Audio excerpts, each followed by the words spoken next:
Namaskar friends, I welcome you all to week 12 of the course on forensic linguistics offered by National Forensic Sciences University and NPTEL. We have been together for last 11 weeks and we have walked through many aspects of forensic linguistics, starting from concept to theory to practices. Let's start with the first video of week 12. In this video, we'll talk about the global framework of forensic linguistics, how the discipline is emerging as an international standards.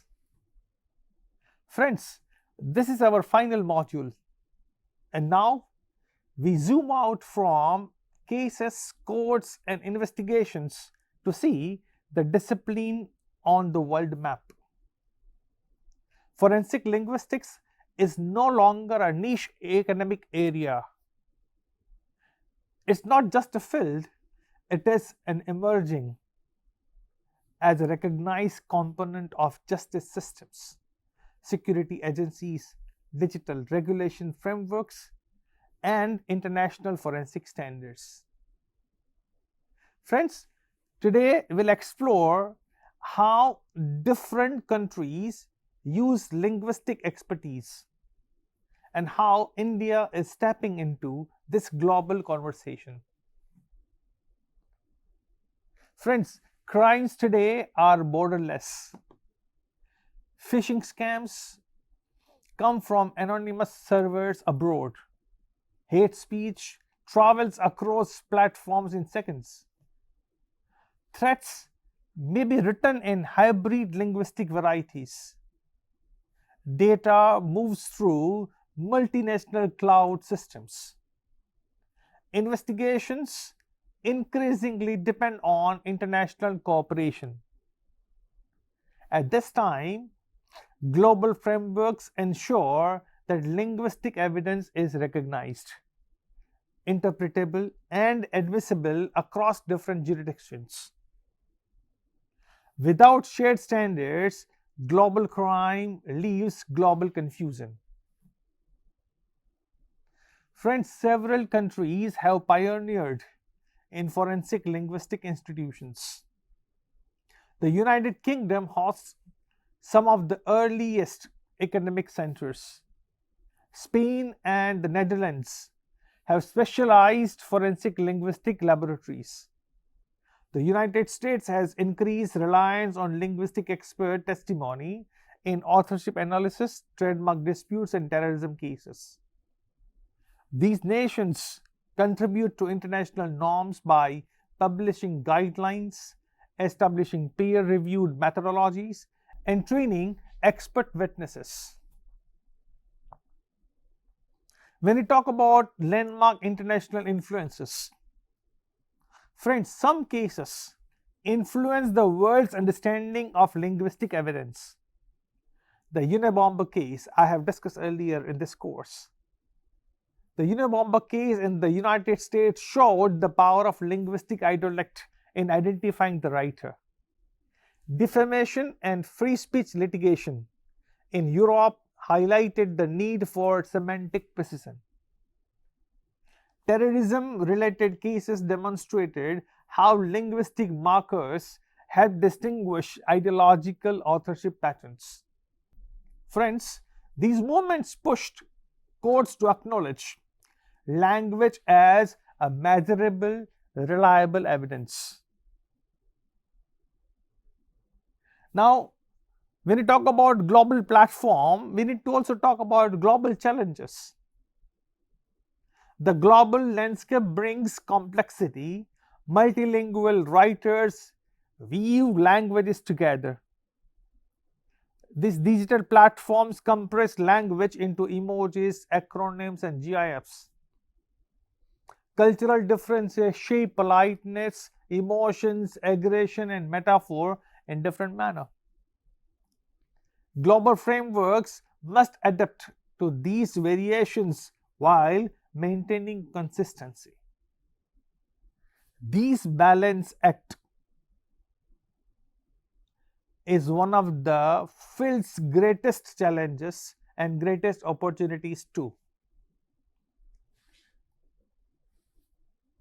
Now, when we talk about forensic linguistics with reference to international security agencies, friends, forensic linguistics supports international security agencies in immigration fraud cases, extremist communication analysis, on-right radicalization, mapping, and cross-border cybercrime investigations. Linguistic profiling, genre analysis, narrative reconstruction, and discourse tracking help decode patterns across regions. This cooperation demonstrates that linguistic evidence has become a strategic intelligence tool. If you look at it, when we started the course, it was just a language. Now it has become an investigative tool, the way we have traveled. Now, what is required here at international level is about standardization. Friends, around the world, scholars and legal institutions are working towards standardizing authorship methodologies, threat analysis protocols, courtroom presentation formats, limits of linguistic inference, and ethical guidelines for digital evidence. Standardization reduces subjectivity. It creates a shared language for a discipline that studies language itself.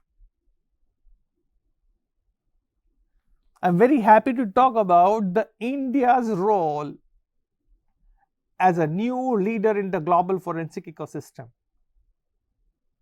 Friends, India is uniquely positioned with reference to forensic linguistics.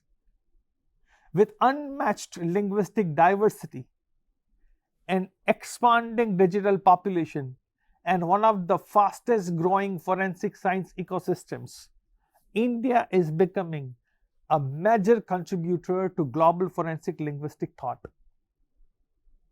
I am very proudly mention this, that NFSU is shaping this future by training officers, designing syllabi, and building research frameworks that integrate traditional linguistic richness with modern forensic needs.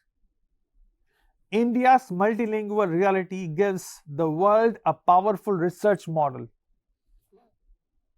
When linguistic evidence travels across borders, it carries risks of misinterpretation. Translated text may shift nouns. Legal definitions vary across countries. Cultural implications may be lost. Global frameworks help create shared understanding, ensuring linguistic evidence retain the meaning when presented internationally. This strengthens cooperation in cross-border investigations. Now, when it comes to discuss about the need for international databases and shared corpora, why it is required? It is required to build comparative authorship models, threat databases, or multilingual hate speech corpora. Countries need shared data systems. Why? Because this corpora allowed experts to contextualize linguistic patterns and validate forensic findings. International databases create reliability. They reduce interpretive bias. They help courts trust forensic linguistics analysis even when evidence crosses jurisdictions. There may be certain issues regarding ethical mandate when it comes to human rights and linguistic evidence. Friends, forensic linguistics influences asylum hearings, immigration interviews, confessions, and threat assessments. Experts must ensure their work protects human rights. Linguistic misinterpretation can marginalize vulnerable communities. And that's why global frameworks encourage fairness, prevent discriminatory profiling, and safeguard transparency in legal processes. Ethics become the backbone of international practice.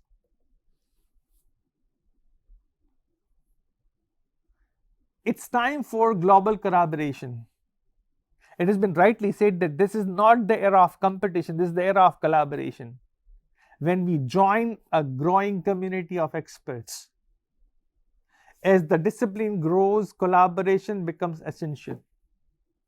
Conferences, joint research, shared methodologies, and cross-institutional training build a global network.